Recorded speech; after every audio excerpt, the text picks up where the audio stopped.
When you left home, as you are here learning how to overcome them, they are also learning how to deceive you when you return.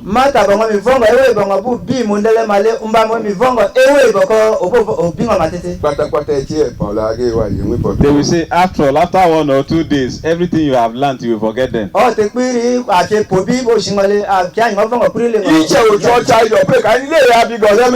today, the Lord is teaching you to go home with this joy.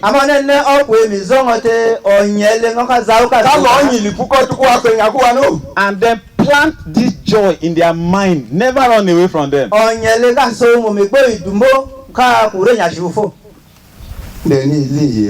Then they shall have the joy too. There's a lady in his place of worship. She was going for Bible study. And she is a young lady filled with the glory of God. Then a young man came and double crossed her way. And said, young lady, you are beautiful. And the sister told him, that is how I will continue to be beautiful.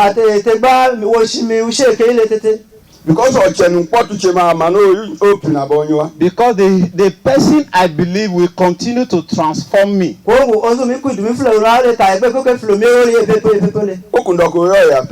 And the young man proposed relationship to her.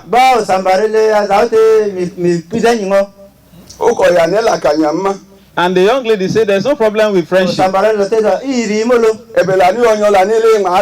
He said, well, let us go to the source where I feed from. Then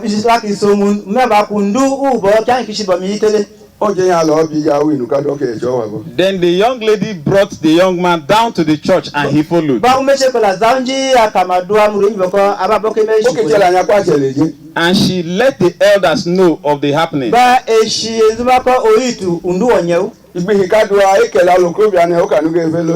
After the Bible study, they discussed with the young man and he agreed to continue with the fellowship.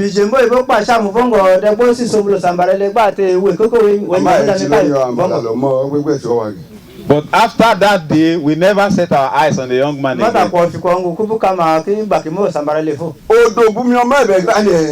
Darkness can never receive light.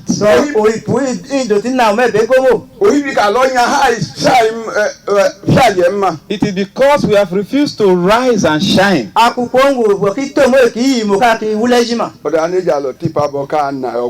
That is why they are manipulating and making mess of our lives.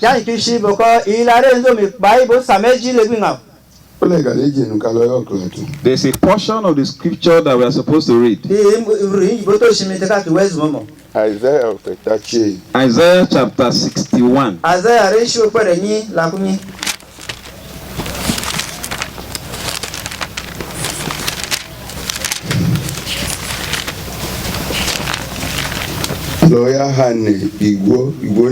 We are going to read verse 9, 10, and 11.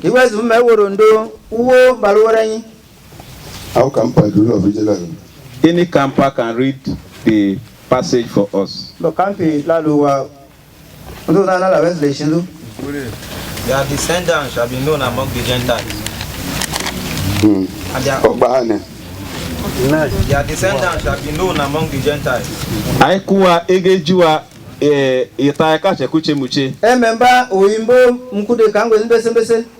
their offspring among the people. All who see them shall acknowledge them.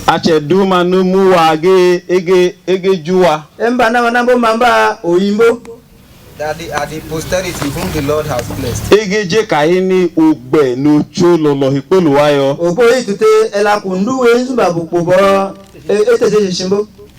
I will greatly rejoice in the Lord. My soul shall be joyful in my God.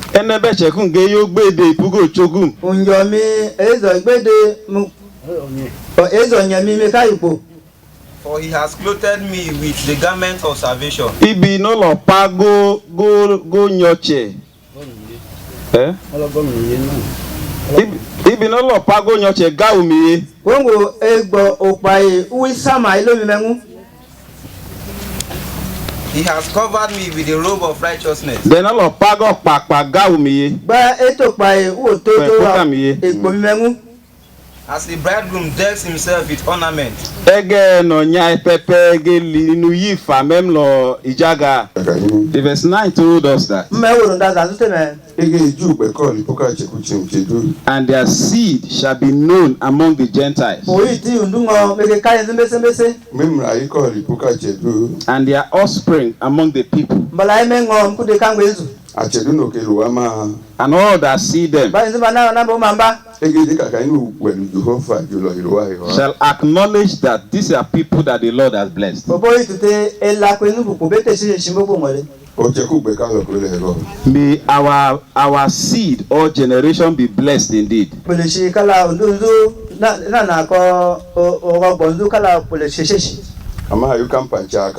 But campus, I am saying it again. Before the Gentiles can acknowledge your seed or offspring,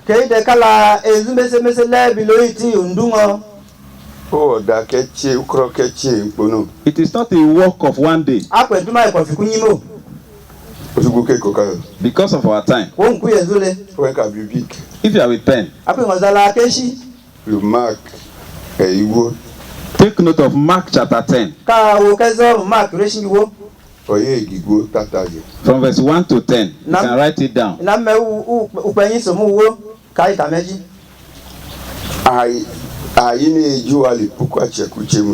The children that are acknowledged among the Gentiles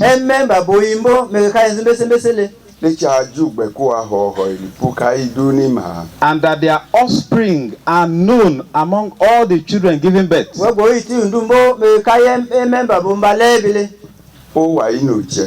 They are children that are willing to be new. Number 2.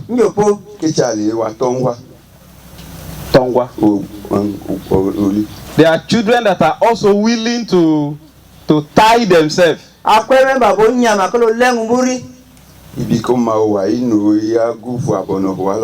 is to say, they will discipline themselves not to live a loose life.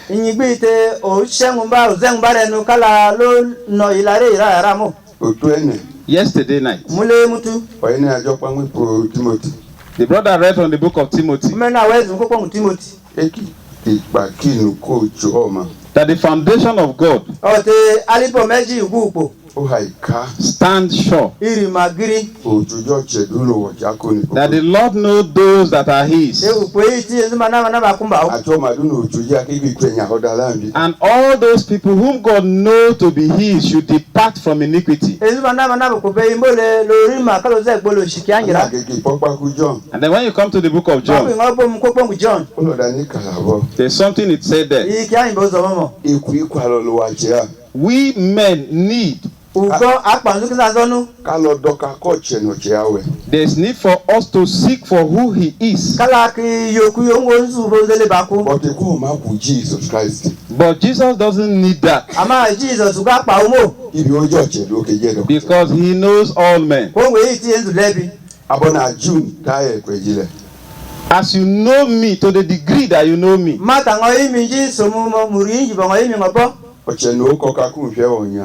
the person that can give my detail most is my wife. And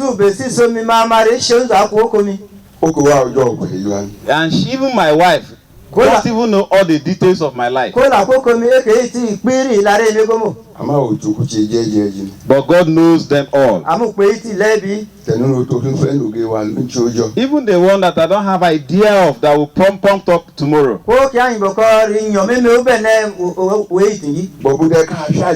Before you shine, there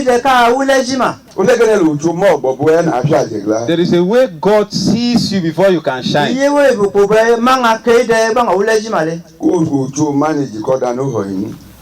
For God does not manage what is bad. Kongo opoe wo damara meka kianyi bo. When I said we should read in the book of Mark, Ma mi so tlaki wa ngoko Mark le. before the donkey entered into God's glory that day, Ke de kala donkey. Ke de kala ozakile shemu muri njizume kumon ma. We know how. Do we know how patient the donkey was? Ki tu bozake yi mon ma. Do we know the degree of suffering the donkey encountered? Kima uju azaba iboko ama momo. I was thinking, Kimi kamasa. as he was tied on a rope, Mata boko lorile. if this is the length of the rope, Aku ibo wo jimbu olmoki olole kubole. and you drop food a bit away from it, Bango tauki anjiri mo bujinda mambla kenzuwe. he will be looking at the food, but it will not be able to eat the food. Miese ki anjiri mo kingole ama eke kenzuka ba mo.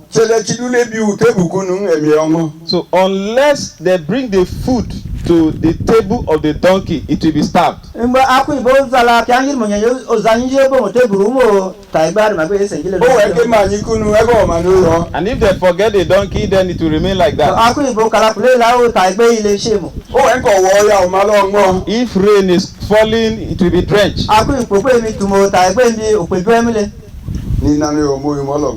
Despite the suffering, it had joy. Ewo na ba ma zabata ile eyonye. So when the Lord was in need of it, Ba ku ye ngbo ku be igo ule. he looked round, but the only one fit for that work was the one tied to a rope. Se kala la medu ma ibo shimu saide ozaki uboma olorele. You that is disciplined, under self-control, God knows you. Ngo bo ngo loko ngo ye ngo bo ngo bisengo renule upe itungo. All the wickedness and embarrassment that you are enduring, God knows. Ira ina bo wo ngo na ewe ina bo kudu ngo upe iti. Do you know how many of the animals that came and ate the food that belonged to the donkey? Ki tu ujuzo shimba bo shiri bo kala lori kianjiri mo nyofunyo zakele mole. If you want to go forth and shine, Aku ibo ngo ngitara wo kudu ka ku ule shima. you will be deprived of several things, but ignore them. Ishi anangari barbi wo ngo ama ngo ba payoso. One of the most glorified building in the scripture is the Temple of Solomon. We're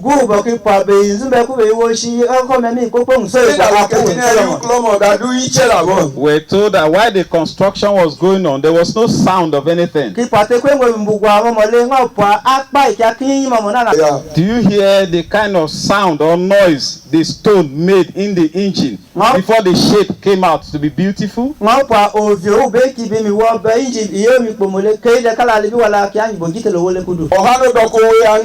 The stones that cannot bear the suffering.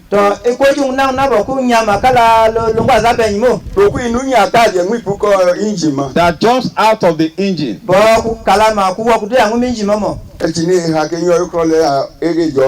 When they are picking the stones to go and fit into the building, will they pick the ones that are not chiseled?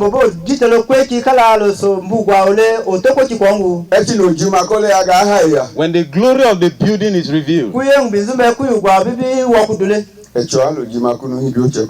that stone that jumped out will lose its glory because it could not endure the suffering.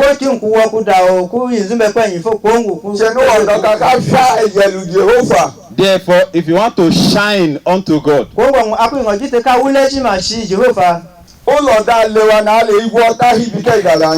are a lot of things you need to overlook because of where you are going.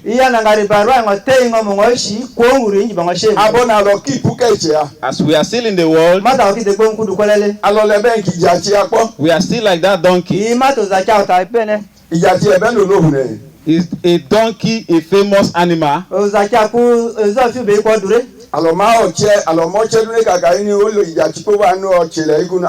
Have you heard of any king that gathered donkeys and is using it as a means of transportation?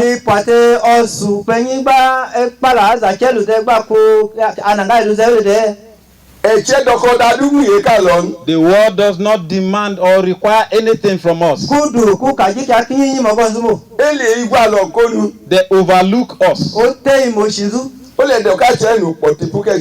There's a kind of people that are multiplying on earth today. In my place, before they called them Baba Bola. But today they are called Mesara. You see them all over. We despise them. They are nothing to us. But despite our despisement of them, are they ashamed of their work?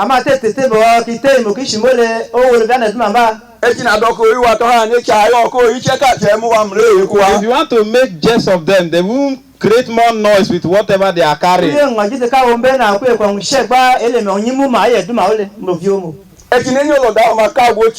Well, after they have gone to refine all they have collected,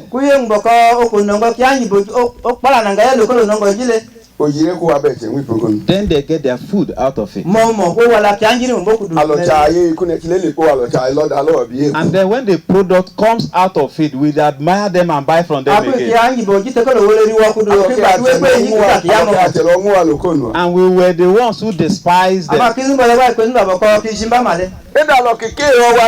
They told us that a time will come. We are told that a time will come, we that are hated today.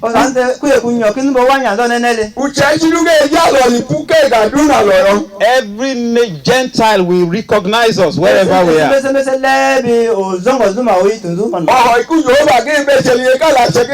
The blessing of the Lord shall be revealed in all that all nations shall see. And then they will begin to behold us. And they'll be like, is this lady? Is this young man that I know? Why will you be different that day? Because Jesus, that is the light, came with you and you are one with him.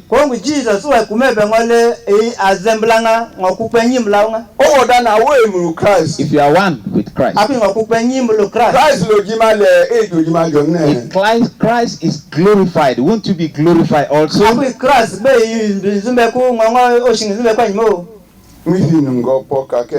Since I have been hearing of the history of this world,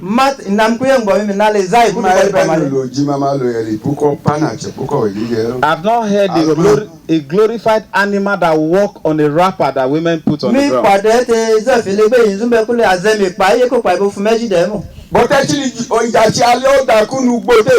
But when the donkey kept to eat roots, and the king of light sat on it,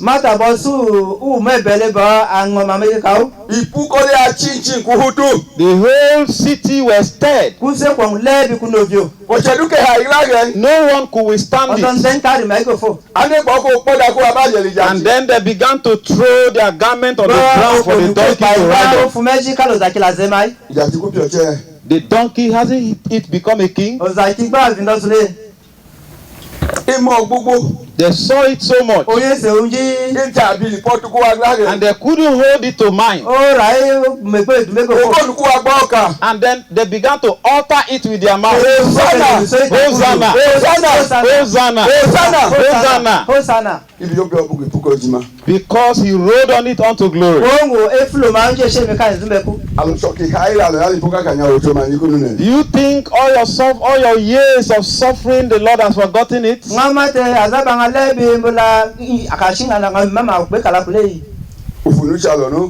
We will never run at loss. Think of what the scripture said in the Old Testament.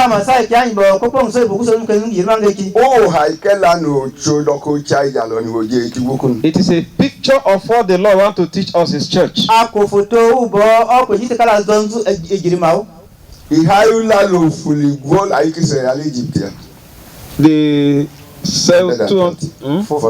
The 430 years that the children of Israel spent in Egypt.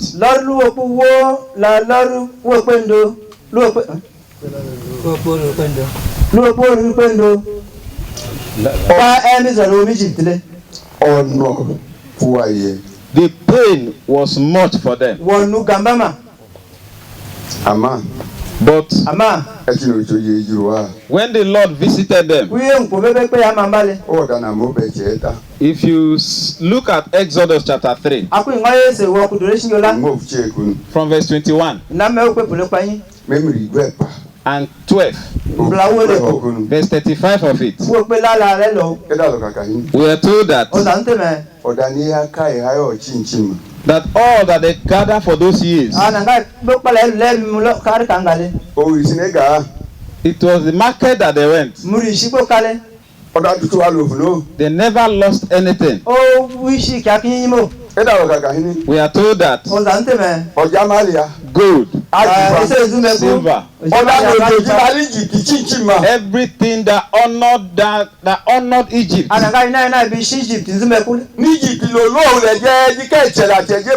The Egypt that was so much famous that the whole nations are aware of. That's America, like America.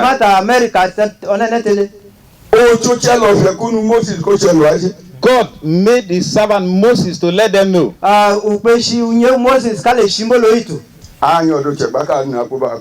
As you are going, tell the Egyptians that all these your needs, give them to us.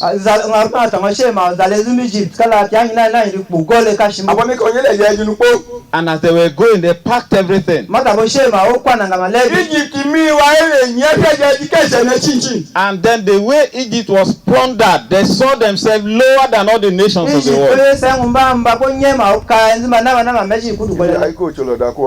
Because the children of God have gone with those things. Ours is not Canaan. I have been meditating on where or the place where we are going to dwell with the King of Light. The book of Corinthians said that which God has kept for the righteous or for the saints, the ears have not heard, eyes has never seen. The only thing we know from it is the path or the road of it is made of gold.